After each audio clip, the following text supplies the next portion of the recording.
yang di framing 0,2 miligram per liter. Asli sih buat kalian yang belum nonton video masnya, kalau masih belum nonton videonya yang gue stitch ini, maksud gue kayak oh my god, ini sampai ahli kimia loh, dia tuh kerja di bidangnya gitu, dia aja sampai komentar speak up gitu, jadi dia aja sampai bilang ada yang janggal gitu.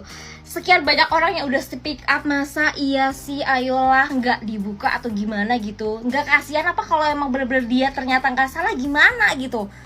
Asli sih, ini Masya tuh menjelaskan sedetail itu berdasarkan fakta dan juga data yang bener-bener ada gitu. Dan datanya juga dia itu ambil dari Mahkamah Agung loh. Ini orang yang ngerti kimia loh, orang yang tahu gitu, dia aja bilang janggal. Ya ampun. Tuh banyak akun kan sudah dihapus pada saat berstatement soal kasus ini. Pertanyaan saya simpel, apa itu hacker? Hacker nggak mungkin lah mencampuri urusan kayak gini. Lalu siapa yang biasa punya alat-alat canggih untuk menghapus akun orang?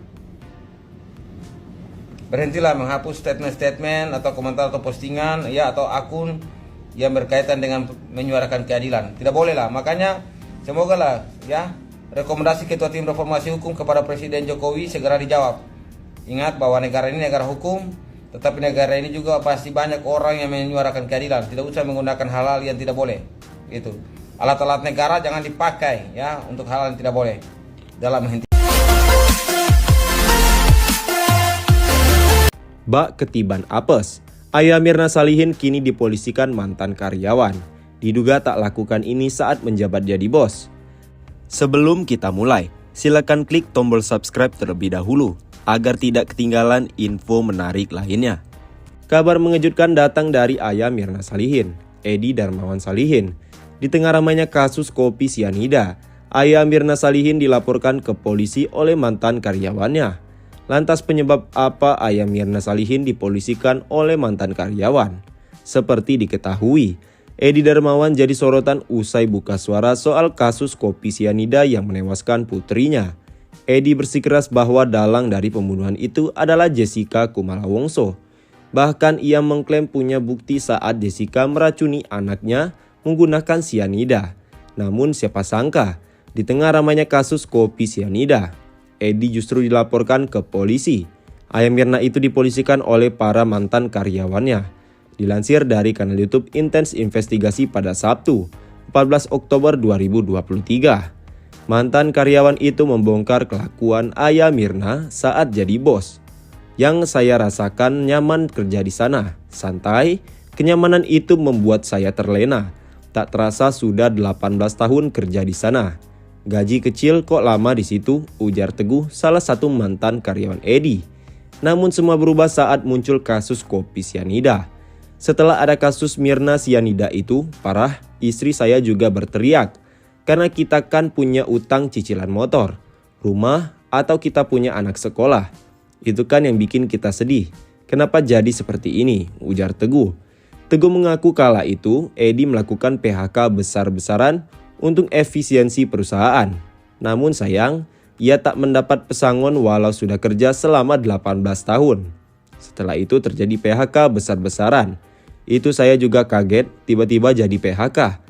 Ya pengurangan itu mungkin alasannya buat efisiensi gitu. Saya terima, tapi kok tidak ada pesangon? Kemana pesangonnya? Ujar Teguh. Karyawan Edi yang lain bernama Jahiri juga meminta tolong agar hak pesangon itu dapat diberikan. Ia mengaku sudah bekerja dengan tekun selama 28 tahun. Saya kerja begitu semangat dan alhamdulillah tidak ada kesalahan selama 28 tahun. Yang saya harapkan kepada Pak Edi Darmawan, tolonglah iba kepada karyawan Bapak yang sudah mengabdi lama, ujar Jahiri. Berikanlah kami uang pesangon hasil kerja bertahun-tahun biar terbayarkan. Tolong Pak Edi, kami diberikan uang pesangon, ujarnya. Sementara itu, Teguh mengaku kena PHK Edi pada tahun 2018. Ia pun melaporkan Ayah Mirna ke polisi untuk mendapatkan haknya.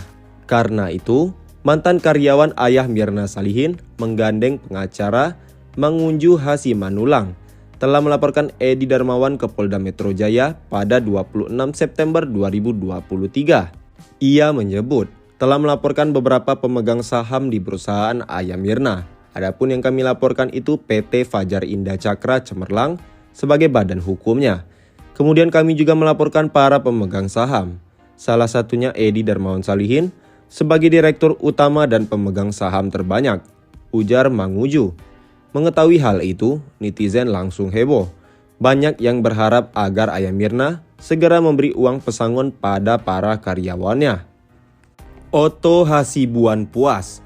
Akhirnya Prof. Edi akui sendiri kalau tidak ada kasus bila tak ada otopsi.